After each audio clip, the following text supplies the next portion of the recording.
munggah kendho. Oh iya. Aduh. Nggih. Pun nate Pak Gareng rawuh wonten ing laladan Giriwanda mriki. Walah mbok sumpah lagi pisan iki aku. Nggih. Sumpah. Ing atase wit 81 pupuran putih.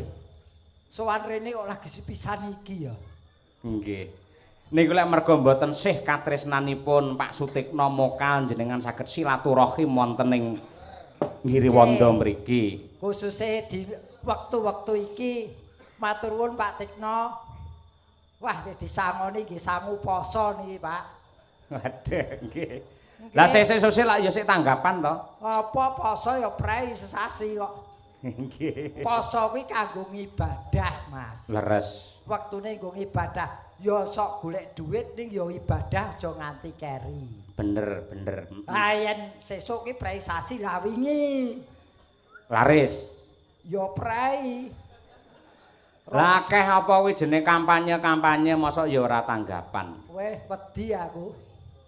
Lah napa? Tanggapan kampanye wedi.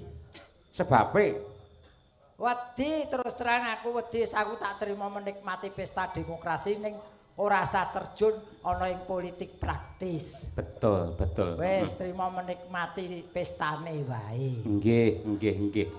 Nyatanipun nggih sampun rampung wilujeng niskala, sing wingi padha padu saiki bali dadi rukun, sing wingi jegal-jegalan saiki menjaga persatuan tanpa beda kados warga masyarakat Jumantara Giriwanda mriki. Oh ya kula percaya Tlatah Kabupaten Paving niki pancen piyayine Kabupaten Karanganyar Pak Gareng. Karang ki watu anyar wis ngarani watu sing anyar ki Paving.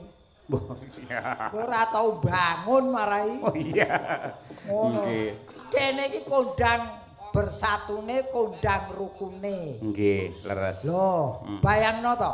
Wong duwe gawe persasat rong dina rong bengi ning tamune ya wis wah sakmene akehe. Iki tegese ngekokake kene iki rukun bersatu, Mas. Pancen kabeh iki gumantung tandurane kok Pak Gareng. Gandeng Pak Tikna kuwi nandur sesrawungan kuwi luar biasa. Mula rane ramokal bareng kagungan kersa sing nyengkuyung ya ora sithik kaya bengi iki. Ning Pak Sutikna wis pirsa. Apa? Ana kata-kata kalimat sing becik, Mas. Napa niku? Tidak setiap tanaman kebaikan akan memunculkan buah kebaikan. Itu tidak mesti. Tapi beliau tetap melakukan kebaikan. Karena yakin suatu saat dia akan menemukan kebaikan, bahkan kebaikanlah yang akan menemukan beliau. Wah, iki kata mutiara Pak Gareng luar biasa. Iki angel iki ora kulino buka TikTok ora entuk kalimat ini. Aduh. TikTok malah nggih. Lho lah kene derek syukur iki ngiras-ngirus tembunge Jawa. Ya mantu, ya ngundhuh mantu, ya syukuran. Leres. Siapapun yang diterima harus disyukuri. Nggih. Iki ya kejaba nyukuri beliau nanjake nggone nabung pirang-pirang tahun jualan bakso ning Tlatah Tangerang. Leres. Mengenai bakso jane bakso kuwi apa to? Nah iki. Kabeh ngerti lek kuwi dumadi saka daging sapi terus diolah dadi bunder-bunder ngono Kowe kuwi. tegese mung isomu mangan tok ning ora mendalami bakso. Waduh. Yen mungguhe Pak Gareng bakso niku pripun? B iki bentuknya bulat. Ning saiki sono apa ki inovasi bakso gepeng, bakso kotak ana ning yen originalnya bakso ki B ki bentuknya bulat. Asalnya dari daging sapi. Betul. Ning saiki ya wis inovasi ana sing seko ayam, ana sing dog, macem-macem. Pati, sapa bakso asal kok pati iki. Nggih. Kuah sebagai penyegarnya. Nggih. Dadi bakso kuwi mangane karo kuah ben seger. Leres, men ora sereten. Es kuwi saos sambal sebagai variasinya. Kuwi ora kudu sing doyan wae sing nganggo mula diarani variasi. Terakhir Orang tua sampai anak-anak menyukai bakso. kuwi bakso. Mula yen mangan apa-apa kudu diteliti, ditelaah. Wah iya. Ngono. Mongko bakso ki bisa kondang lan dadi srana awake dhewe entuk rejeki iki lak merga dayane Pak Sutikna. Okay. Apakah arti dari Sutikna? Iki jeneng wong ki. Lah iya ngono kuwi.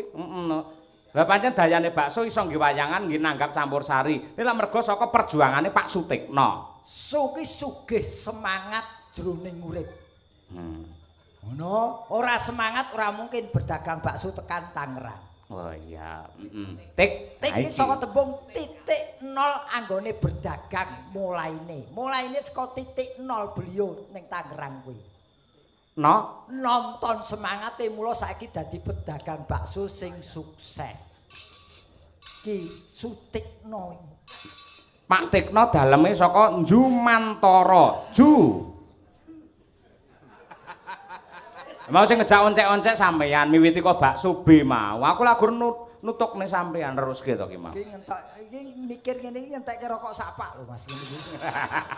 Ini nganti rambut ijoli awas kowe. Beres neng kene wis pokoke sak bedhae. Juki jumbuh karo kersane Pak Sutikna sekeluarga bengi iki syukuran.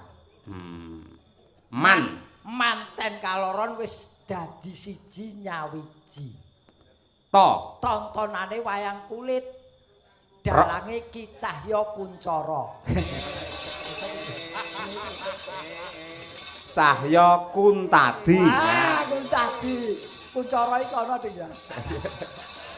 Ngawut. Adake brimob malan aku. Saya tontonane wayang kulit dalange Ki Cahya Kuntadi. Terakhir rada gayeng rada regeng mergo ana garenge saka Semarang. Waduh. Kaya meksa katut lho jenengan. Tak jagake nggo sangu sahur kok. Waduh. Tenan kok wong iki. Ya wong pancen sok iki isine mung sahur, buka poso. Ketua takmir kok le. Waduh. Leren dadi ketua RT takmir masjid. Nih ya kuwi malah sampeyan golek srana ngibadah sing apik dadi takmir masjid kuwi. Lah ya kuwi mau Mas tak tutuke bahwa menanam kebaikan tidak selamanya berbuah kebaikan. Lah makanya aku menanamnya saiki ya delok-delok. Menanamnya cari tanah yang subur biar nanti tumbuhnya buah kebaikan. Wah iya. Aja nanam kok ning tanah tandus kok ya kebosokan sing muncul.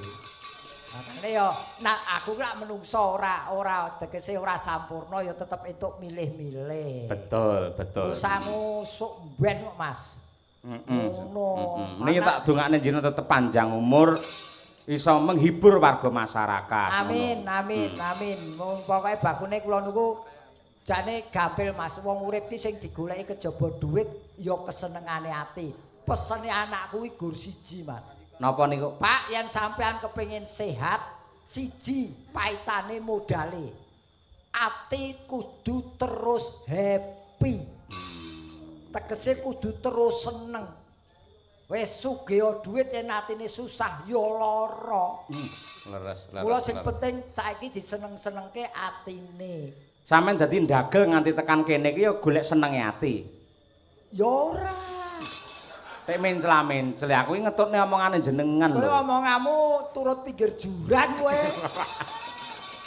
Lah kuwi jare ngendikane jenengan wau lumantar putrane sing penting ati seneng lah ya kuwi. Aku lak manusia.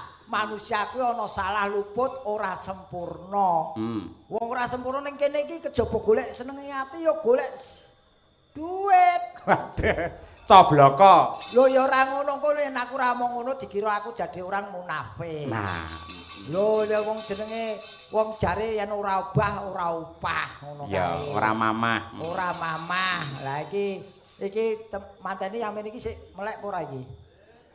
Nah, sisan Mas Bayu Anggara karo Mbak Yayu Septiana. Bayu Anggara Bagus Pasuryane. Yuswane isih muda. Anggota keluargane Pak Sutikna. Kaya cuma Pak men lho. Weh, piye to aku iki spontan lho iki. Heeh. Go apa?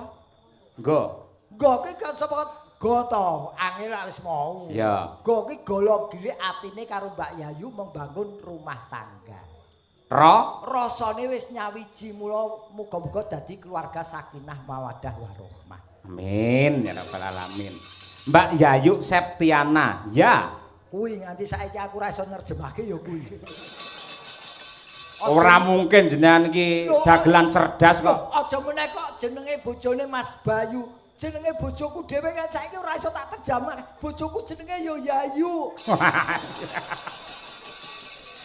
Jare garwamu Sri Rahayu padha karo garwane Pak Tekno. Iki tak tatik gathuk. Iki lagi nemu mau esuk. Yayu. Kuwi wong wedok tipene sing manutan. Tegese setia lan manut marang garwa. Iki kebukten bojoku ya ngono. Mula jenenge Yayu. Dijak apa-apa ya. Terus ya, ayo Nduk, yuk. Mula kuwi tipene wong wedok sing manut. Mula jenenge Yayu. Ya dan yo. Ayo Nduk mulai. Yuk. Ayo. Ayo Nduk mlebu kamar. Yuk. Oh iya, Yayu. Wis tekan semono wae aja tekan. Kok sik rampung kok Septiana Sep. Sep ki ana sing maca sep, ana sing maca sep. Boleh Sep. Sep ki sepi ing pamrih anggone omah-omah karo Mas Bayu. Titi mangsa iki wis sah resmi dadi garwane Mas Bayu. Asah asih asuh. Kuwi tenan kok. Iya, iya. Wong omah-omah iki kudu asah asih asuh pondasine. Iya. Narima ing takdir. Lah iki mula modale wong omah-omah kuwi kudune intine kuwi nrimo lan percaya marang takdir. Wong yen ora percaya marang takdir kuwi ora bakalan langgeng segalanya.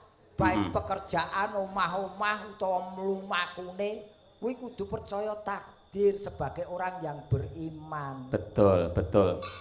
Mula Imam Ghazali menyatakan mulai kita menikah maka disitulah kita mulai belajar dan sekolah sampai akhir hayat. Betul. Mencintai tidak hanya sekedar tidak menyakiti orang yang kita cintai. Betul. Tapi kesiapan kita untuk sabar dan menerima rasa sakit yang diberikan oleh orang yang kita cintai. Betul. Ya apapun yang terjadi itulah takdirmu. Betul. Jangan kamu pungkiri lagi mula ndongake mugi-mugi temanten kaloron sageta dadi jodoh. Ampun namung bojo niku ampun dadi jodohnipun. Bedane bojo karo jodoh napa Pak Garing? Bojo niku iso dipisahke dengan berbagai masalah. Nek yen jodoh niku sing iso misahke hanya maut atau kematian. Mula kula dongake dadi jodone. Amin ya rabbal alamin. Dadi alamin. langgeng anggenipun omah-omah. Nggih, nggih. Nggih, Mas Bayu kalian Mbak Zazu. Waduh, nggih. Nah, aku yang minta bojoku Zazu. Iya. Yayu SE. Ayo. Tenan agar tak undang. Ya yuk, ada terus mriko yuk. Iya. Mila ingkang sepisanan kula badhe ngaturaken lelagon khusus dhumateng mempelai berdua. Tak kira lelagon kusum maneh ngati. Waduh, ngawur. Khusus lelagon kangge temanten. Napa Mas? Men jenengan enek kancane ya Nduk Nimas Ayu Winong Nawangsih, larase pelok. Wah, iki sindane XXX. Kok iso padake kepethuk aku melu dalang XXX. Ayo nggih. Cublak-cublak suweng ngurmati Winong Nawangsih. Oke, yo.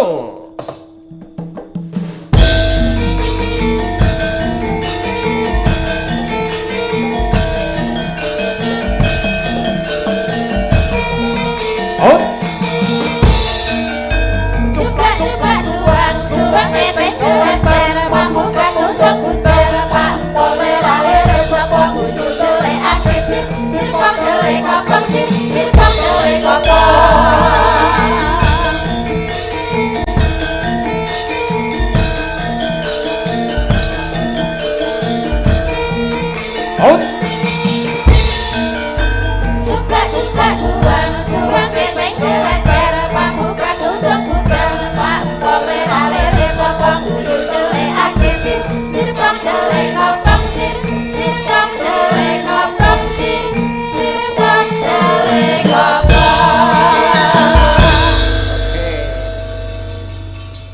Iki lagu lawas ya iso digarap ngene ya. Nggih. Ketek sing lawas-lawas sih yang digarap enak ya. Oh, nggih. Leres niku. Bojo kula iki lawas saiki malah enak.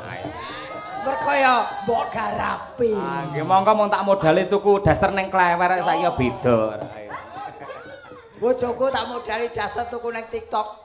100 entuk 3 dienggo kabeh. Berarti malah sumuk. Ha iya. Aduh, Nduk, Winang. Nggih. Wah, kukulan lho saiki. Wah. Lah mau wis dipulas ya sik tak tono. Masih. Waduh. Sajake nandang asmara iki. Ndak apa-apa. Ini anu hormon. Apa? Hormon. Hormon. Nah, nggih. Aku ki hormon malah njuk kok. Njuk tak pitesi ngono lho. Iki ya ora apa-apa iki proses ya, Nduk.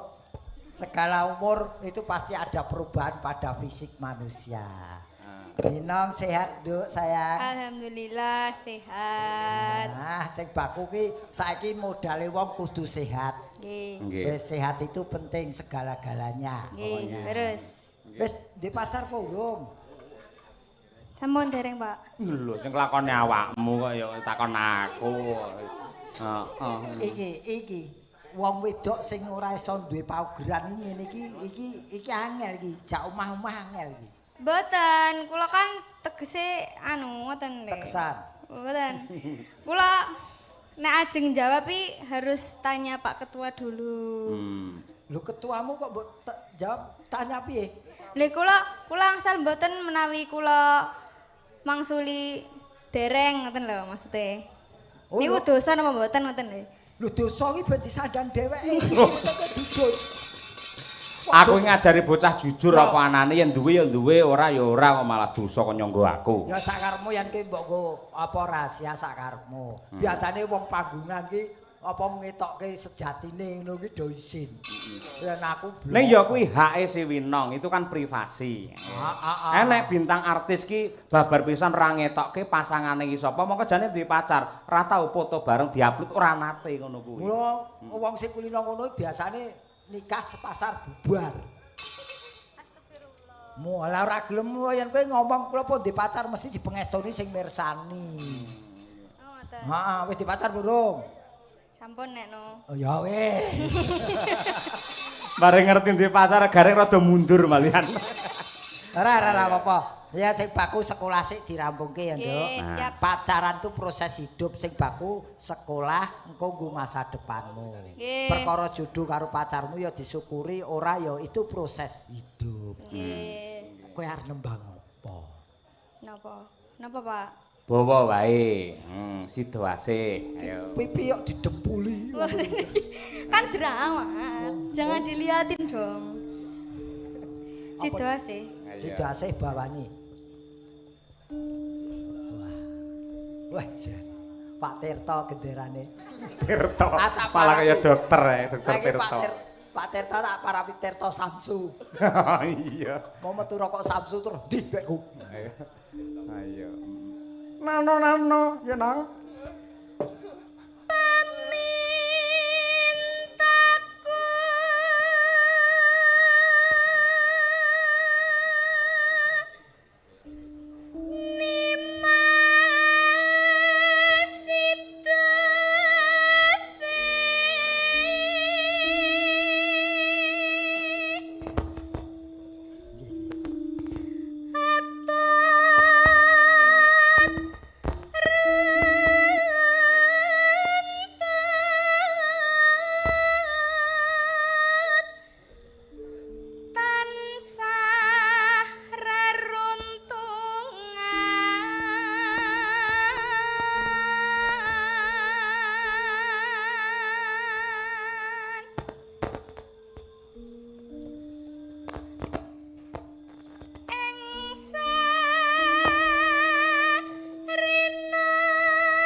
Mbiyen ki nalika sik sepisanan melu aku isih SMKI, suarane iki kasar.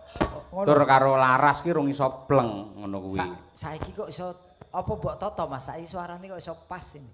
Mboten kula sing nata, ternyata panggung-panggung yang di apa dadi srana Siwinong ki pentas. Niku akhirnya menjadi ajang Siwinong itu belajar. Jadi tegese jam pentas itu menentukan kualitas. Witing iso jalaran saka kulino. Nah, leres. Kulino pentas dadi si anyar iki, witing iso iki anyar iki.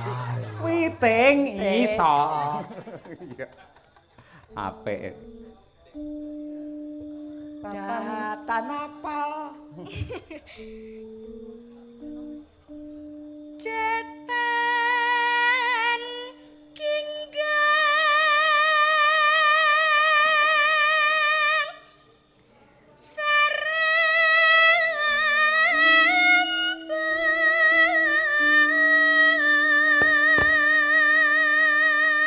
men saya urip gandeng sampean pasangane karo Pak Gareng ya etok-etoke no sampean ngungkrum lho nong. Ayo gandrung karo Pak Gareng. Nadyanto sing kok gandrung wis mambu lemah ra apa-apa wong ibu tuan pentas kok ya. Ora sudi. Lah ngopo? Mau digandrung mambu lemah rumangsamu iki. Profesional tegese. Ya profesional ora mambu lemah kaya iwak gurame wae mambu lemah. Lah iya. Ayo nong digandrung Pak Gareng nong. Ayo ngono. Nenai. Meke mati. Nya iki sing apik. Oh, iki gumantung perbuatane kok. Ayo. Ya nang.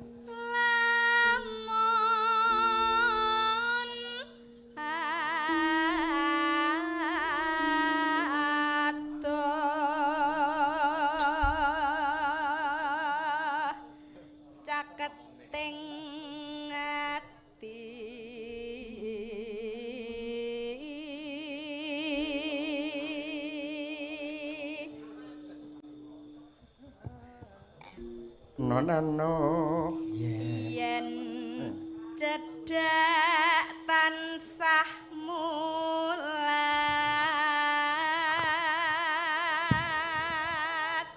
Jack muni no Gareng iki tangane sing reget nih. Muni lho. Ora lho, oh lagi muni iki. Bareng muni kok kaget dhewe ora. Mau tak kene iki ra muni lho bareng anu kok ora kok malah muni. Sita asih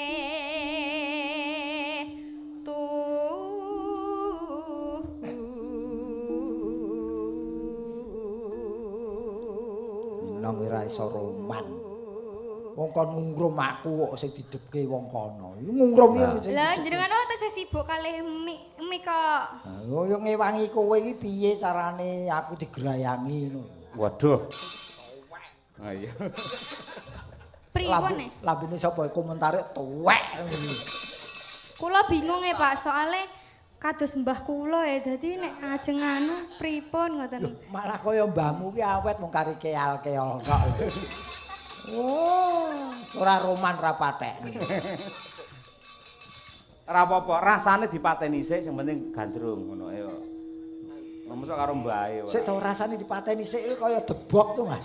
Lah iki jare karo mbahe ngono kok ya, heeh. Ngonone kaya ngene kok bejo lho aku ki gelem. Lah kuwi. Bejo sapa? Pindha mimpi. Cekel pundake no. Pundake cekelan, pundak. Lan mintuna. Pundak sing kiwa no, ora gelem lek tangan kiwa. Nano. Ayo bareng. Pengalaman. Aku didemeki wong wedok iki mesti Kang Mas. Ki jane warok apa piye? Lah jeneng anu kan Pak Dalang anu. Aku ki didemeki wong wedok iki trauma. Lah kok saged. Wingi didemeki ping pindho iki wis ngetokke 200.000. Nang karaokean iki. Oh, lah edan iku ya. Kasihan. Aku dilukai Wino. Apa? Merah. Waduh. Ayo. Ana tepi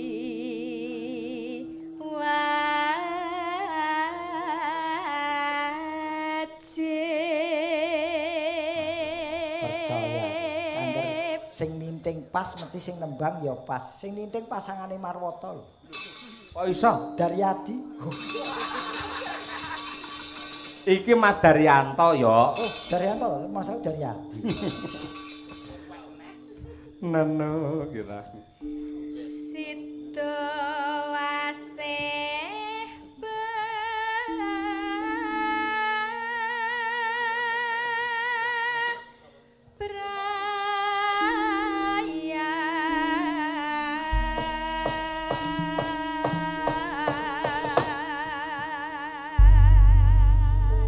matur sembah nuwun. Nah, kalajengaken sing rada anget. Nah, iki ninggal katresnan.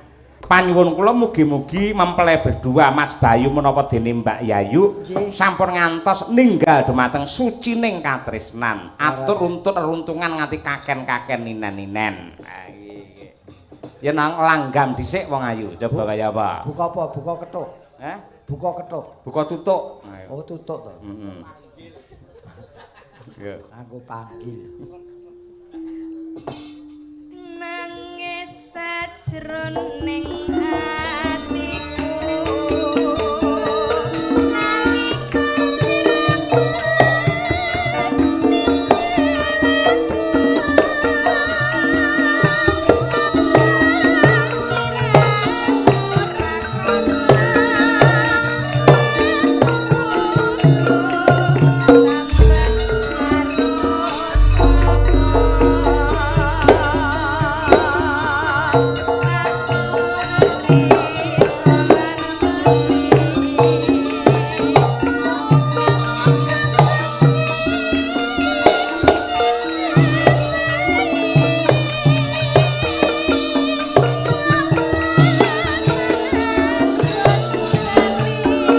Awas.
Jaranke Mas, yo. Kur.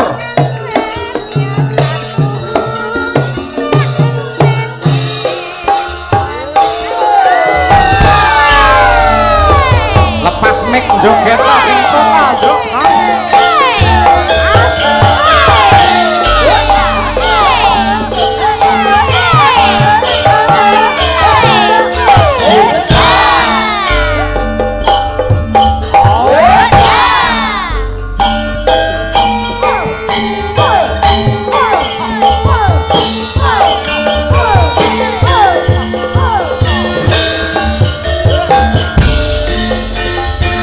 Oh